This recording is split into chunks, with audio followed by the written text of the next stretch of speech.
સૌ વાલા મિત્રોને મારા જય સિયારામ। હું દુષ્યંત પાઠક શ્રી હનુમાનજી દાદાની અસીમ અસીમ કૃપાથી એક નવા વિડીયો સાથે આપની સેવામાં હાજર છું। તો આજનો ઉપાય આ વિષયની અંદર તારીખ છે 28મી ઓક્ટોબર 2025 ને વાર છે મંગળવાર।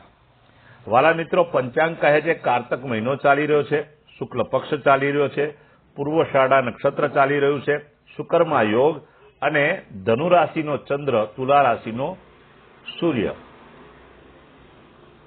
અશુભ સમયની જો વાત કરું તો રાહુકાળ સવારે 7:56 થી સવારે 9:21 સુધી છે અને યમઘંટ સવારે 10:46 થી 12:11 સુધી છે। વાલા મિત્રો, આ બંને અશુભ સમય છે।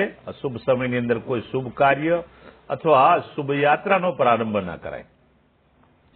વાલા મિત્રો, કોઈ સારું કાર્ય કરવા માટે, કોઈ શુભ કાર્ય કરવા માટે કોઈ સારું ચોઘડિયું લેવું જોઈએ અથવા સારું મુહૂર્ત લેવું જોઈએ અને એમાં પણ અભિજીત મુહૂર્ત 11:48 થી 12:33 એ અભિજીત મુહૂર્ત છે। તેમાં કોઈ શુભ કાર્ય અથવા શુભ યાત્રાનો પ્રારંભ કરી શકો। વાલા મિત્રો, હવે વાત આજના ઉપાયની। તો વહેલી સવારે તમારે નાહવા માટે બેસો તો નાહવાના પાણીની અંદર 4 ચમચી ગુલાબજળ નાખી દેવાનું છે। 4 ચમચી ગુલાબજળ નાખી અને એ ગુલાબજળ મિશ્રિત પાણીથી જ તમારે નાહવાનું છે। એમાં તમે શુદ્ધ પાણી બીજું લઈ શકો। ત્યાર પછી તમે સાબુ શેમ્પૂનો ઉપયોગ પણ કરી શકો। તમારું સ્નાન થઈ જાય, તમારા કપડાં તમે પહેરી લો એટલે તમારે હળદરનું તિલક કપાળમાં અને નાભી પર કરવાનું છે, પહેલું કાર્ય। બીજું કાર્ય, કપડાં પહેર્યા પછીનું તિલક થઈ ગયા પછી તમારા ઘરના જે ઉંબરા હોય એને દૂધ અને પાણીથી સ્વચ્છ કરવાના છે, આ બીજું કાર્ય। ત્રીજું કાર્ય એ છે કે તમારે એક સફેદ કાગળ લેવાનો, એની અંદર થોડુંક સિંદૂર મૂકી દેવાનું, એની પડીકી વાળવાની અને ઉપરના પોકેટમાં 24 કલાક માટે રાખવાની અને ત્યાર પછી બીજા દિવસે વહેલી સવારે પીપળાના ઝાડના મૂળમાં અથવા દેવ મંદિરે જઈને મૂકી આવવાની। એના પછીનું કાર્ય એ છે કે શ્રી હનુમાનજી દાદાને સંધ્યા કાળે પશ્ચિમ દિશા તરફનું મુખ રાખીને એક હનુમાન ચાલીસા, એક કાકભૂષણી રામાયણજીનો પાઠ દાદાને અર્પણ કરવાનો છે। જો સમયની અનુકૂળતા હોય તો સુંદરકાંડનો પાઠ દાદાને અર્પણ કરવો, ન થાય તો યથાશક્તિ પાઠો અર્પણ કરવો અને રાત્રે સૂતા પહેલા પોતાની જ પથારીમાં પલાઠી વાળીને બેસી જવાનું। ઓમ કૃષ્ણાય વાસુદેવાય હરે પરમાત્મને પ્રણત ક્લેશનાશાય ગોવિંદાય નમો નમઃ। યથાશક્તિ આ મંત્ર તમે બોલી જજો। વાલા મિત્રો, જે મારા વાલા મિત્રનો તારીખ 28મી ઓક્ટોબર 2025 ને મંગળવારના દિવસે જન્મદિવસ છે તેવા બધા જ મારા વાલા મિત્રોને મારા તરફથી જન્મદિવસની શુભકામના। મેં કહ્યું તે પ્રમાણે સ્નાન કરવાનું, મેં કહ્યું તે પ્રમાણે તિલક તમારે કપાળની અંદર કરવાનું, પણ સાથે સાથે હનુમાનજીના મંદિરે જવાનું અને 21 બુંદીના લાડુ લઈને જવાનું। શ્રી હનુમાનજી દાદાને 21 લાડુ ધરાવવાના છે। પછી ત્યાં દર્શનાર્થીઓ હોય, જરૂરિયાતમંદ વ્યક્તિઓ હોય અને પોતાના પરિવારના વ્યક્તિઓને પ્રસાદના રૂપમાં એ 21 લાડુ વેચી દેવાના છે। અંતિમ કાર્ય, તમે કોઈ એક ગરીબ માણસને વસ્ત્રનું દાન અવશ્ય કરજો। જો વસ્ત્રનું દાન કરશો, તમારું આખું વર્ષ નિરોગી અને સફળતાભર્યું પસાર થશે।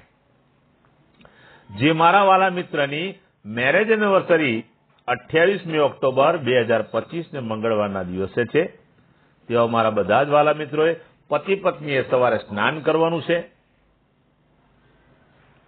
અને પછી પોતાના માતા પિતા હયાત હોય તો એમના ચરણ સ્પર્શ કરીને આશીર્વાદ મેળવી લેવાના। ત્યાર પછી ઘરમાં ગોળના લાડુ બનાવવાના અને ગોળના લાડુ બનાવી ગણપતિ દાદાને અર્પણ કરવાના છે યથાશક્તિ. અને ત્યાર પછી કોઈ જરૂરિયાતમંદ વ્યક્તિને, દર્શનાર્થીને તથા ભોજન સાથે જાતે પરિવાર સાથે બેસીને જમવાના છે. સાથે સાથે ગાયને ઘાસ આપવાનું છે અને કોઈ જરૂરિયાતમંદ વ્યક્તિને વસ્ત્રનું દાન આપવાનું છે. બસ આટલું કરી લો. ભગવાનની દયાથી પતિ અને પત્નીનું આખું વર્ષ આનંદ સહિત પસાર થશે.